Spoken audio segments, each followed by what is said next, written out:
வணக்கம். சிம்ம ராசினியர்களுக்கு நிகழ்ந்து கொண்டிருக்கும் ஏப்ரல் மாதம் 12ஆம் தேதி முதல் 18ஆம் தேதி வரை உள்ள அடுத்த 7 நாட்கள் முக்கூட்டு கிரகங்களான சூரியன், சுக்கிரன், புதன் மற்றும் மற்ற கிரகமான ராகு ஆகிய 4 கிரகங்கள் இணைந்து குருவினுடைய ஆட்சி வீடான மீன ராசியில் சஞ்சரிப்பதால என்ன மாதிரியான முன்னேற்றங்கள் எல்லாம் உங்களுடைய வாழ்வில் ஏற்பட இருக்கு. குறிப்பா இந்த கிரகங்களுடைய சஞ்சார நிலைகளின் காரணமாக சிம்மராசினியர்களுக்கு ஏற்பட போகும் சாதகங்கள் என்ன, பாதகங்கள் என்ன, குறிப்பா இத்தருணங்கள்ல கிரகங்களுடைய சஞ்சார நிலைகள் என்ன என்று பார்க்கும்போது, ரிஷபத்தில் குரு பகவானும் மிதுனத்தில் இருந்த செவ்வாய் கடகராசிக்கு பயிற்சியாகி அங்கு நீச்சம் பெறுகிறாரு.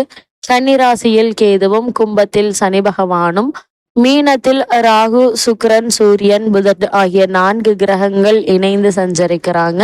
இந்த கிரகங்களுடைய சஞ்சார நிலைகளின் காரணமாக சிம்மராசினியர்களுடைய வாழ்வில் குடும்ப சூழ்நிலை ரீதியாக உத்தியோகம், தொழில், வியாபாரம், கலைத்துறை, அரசியல் துறை, மாணவ மாணவிகள், விவசாயத்துறையினர், பெண்மணிகள் என அனைவருக்குமே என்ன மாதிரியான நன்மைகள் எல்லாம் ஏற்பட இருக்கு என்பது குறித்தான முழுமையான பதிவு தான் இந்த வீடியோல நம்ம விரிவா பார்க்க போகிறோம். அந்த வகையில சிம்ம ராசி சேர்ந்த மகம், பூரம், மூத்திரம் முதல் பாதம் வரை உள்ள நட்சத்திரக்காரர்களுக்கு குடும்ப சூழ்நிலை ரீதியாக என்ன மாதிரியான நன்மைகள் எல்லாம் ஏற்பட இருக்கு என்று பார்க்கும்போது, உங்களுடைய ராசிக்கு தன குடும்ப அதிபதி புதன் சனியோடு இணைந்து 7ஆம் இடத்தில் அமர்ந்து ராசியை பார்ப்பது ராசிநாதனுடைய வலிமை இழப்பை ஓரளவுக்கு சரி செய்யும் விதத்துல அமைஞ்சிருக்குதுங்க. அது மட்டும் இல்லாம இவ்வளவு நாட்களாக உங்களுடைய மனதில் ஏற்பட்டு வந்த பல மன கஷ்டங்கள் குறைய வெளிப்பிறக்கக்கூடிய ஒரு தருணமாகவும் இந்த வாரம் அமைஞ்சிருக்குது. நண்பர்களுடைய உதவி அதிகரிக்குங்க. தொழிலுக்காக கேட்ட உதவிகள் கிடைக்க இருக்குது. அதே போல் உங்களுடைய ராசிக்கு 10ஆம் இடத்தில் குரு அமர்ந்து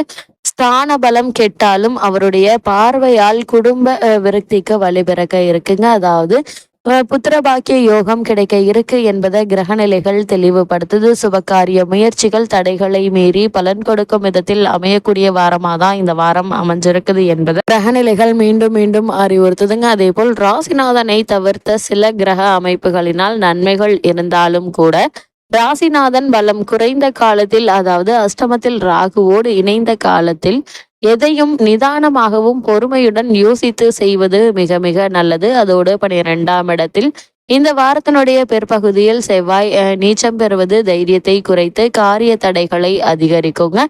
வீடு கட்டும் முயற்சி, இடம் வாங்கும் முயற்சிகள்ல தடங்கல்கள் ஏற்படுவதற்கான வாய்ப்புகள் இருக்கு. அதனால் அது மாதிரியான விஷயங்கள்ல அதிக கவனத்தோடு பொறுமையாக நிதானமாக இதற்கான முயற்சிகளை நீங்கள் மேற்கொள்ளும் போது நல்ல ஒரு முன்னேற்றம் ஏற்படுவதற்கான சாத்தியக்கூறுகள் இருக்குதுங்க. வெளியில் சொல்ல முடியாத கஷ்டத்தை மனதில் வைத்து போராடும் அமைப்பு உண்டு என்பதையும் கிரகநிலைகள் மீண்டும் மீண்டும் அறிவுறுத்துது.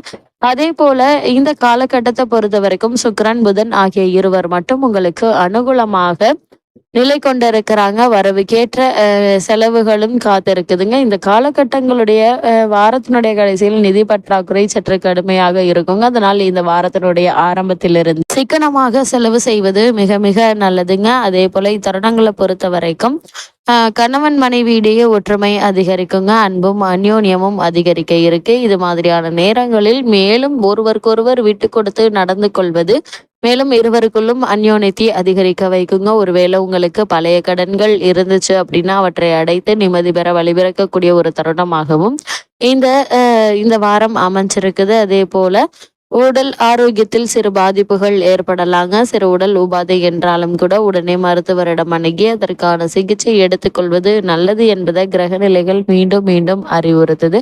இந்த காலகட்டங்களில் திருமண சம்பந்தமான முயற்சிகளை நீங்கள் மேற்கொள்பவர்களாக இருந்தீங்க அப்படின்னா அந்த முயற்சிகளில் ஏற்பட்டு வந்த தடங்கல்கள், தாமதங்கள் நீங்கி ஒரு சிறு முயற்சியிலேயே நல்ல ஒரு வரன் அமைவதற்கான சாத்தியக்கூறுகள் இருக்குதுங்க. பெண் அல்லது பிள்ளையினுடைய திருமணத்திற்கு வரன் பார்ப்பதில் நல்ல ஒரு முன்னேற்றம் ஏற்பட இருக்குதுங்க.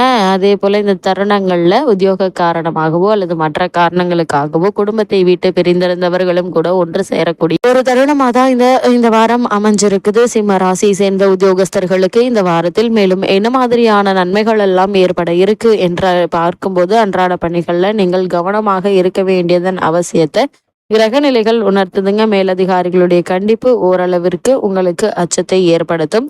சக ஊழியர்களுடைய மறைமுக பேச்சுக்கள் கவலையை ஏற்படுத்துங்க. தற்போது நடைபெற்று வரும் தசாபுக்திகள் சாதகமாக இருக்கும் பட்சத்தில் இடமாற்றத்திற்கான முயற்சிகளை மேற்கொண்டு வரும் சிம்மராசியை சேர்ந்த உத்தியோகஸ்தர்களுக்கு நல்ல ஒரு முன்னேற்றமாக அமைய இருக்குதுங்க.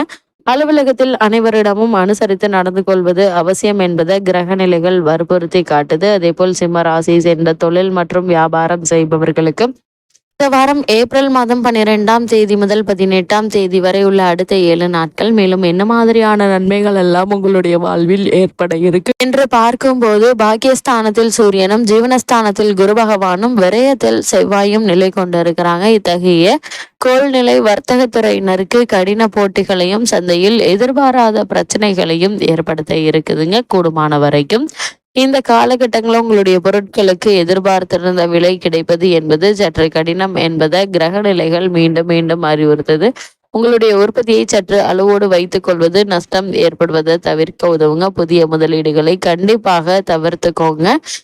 அதே போல் கைப்பணத்தை எண்ணி எண்ணி செலவு செய்யுங்க. பண விஷயங்கள்ல கண்டிப்பாக இருங்க. ஏமாற்றுவதற்கு சாத்தியக்கூறுகள் இருக்கு என்பதை கிரகநிலைகள் உங்களுக்கு முன்கூட்டியே அறிவுறுத்தும் பட்சத்தில் அதிக எச்சரிக்கையோடு இருப்பது அவசியங்க. எக்காரணத்தை கொண்டும் புதிய கடன்களை ஏற்க வேண்டாம். தற்போது கிரகநிலைகளின் போது வாங்கும் கடன் வளரும் என்பதை கிரகநிலைகள் மீண்டும் மீண்டும் அறிவுறுத்துதுங்க. அதே போல் சிம்ம ராசியை சேர்ந்த கலைத்துறையினருக்கு இந்த வாரத்தில் மேலும் என்ன மாதிரியான நன்மைகள் எல்லாம் உங்களுடைய வாழ்வில் ஏற்பட இருக்கு பார்க்கும்போது சற்று கடினமான ஒரு வாரம் என்று தாங்க சொல்ல வேண்டும். புதிய வாய்ப்புகள் கை நழுவி போகுங்க. கூடுமான வரைக்கும் கிடைக்கக்கூடிய வாய்ப்புகளை பயன்படுத்திக் கொள்வது உங்களுடைய திறமையில தாங்க இருக்கு. அதே போல சிம்ம ராசியை சேர்ந்த அரசியல் துறையினருக்கு இந்த வாரத்தில் மேலும் என்ன மாதிரியான நன்மைகள் எல்லாம் ஏற்பட இருக்கு என்று பார்க்கும்போது, கலைத்துறையினரை பொறுத்த வரைக்கும் கிடைக்கக்கூடிய சந்தர்ப்ப சாதகங்களை பயன்படுத்திக்கோங்க. அதே போல சுக்கிரன் ஒருவர் மட்டுமே உங்களுக்கு அனுகூலமாக இருக்கிறார். மற்ற கிரகங்களினால் எந்தவித நன்மையும் ஏற்படுவதற்கான வாய்ப்புகள் இல்லைங்க.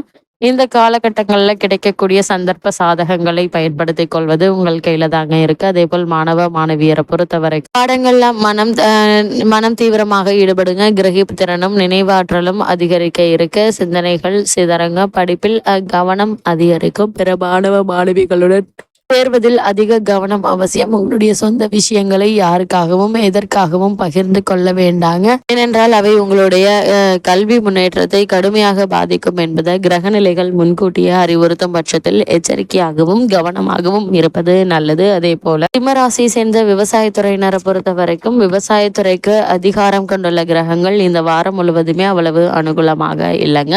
வயல் பணிகள்ல உழைப்பு கடினமாக இருக்கும். கால்நடைகளினாலும் பண விரயமாகுங்க. அன்றாட நிலத்தாரோடு பகை ஏற்படுவதற்கான வாய்ப்புகள் இருக்கு.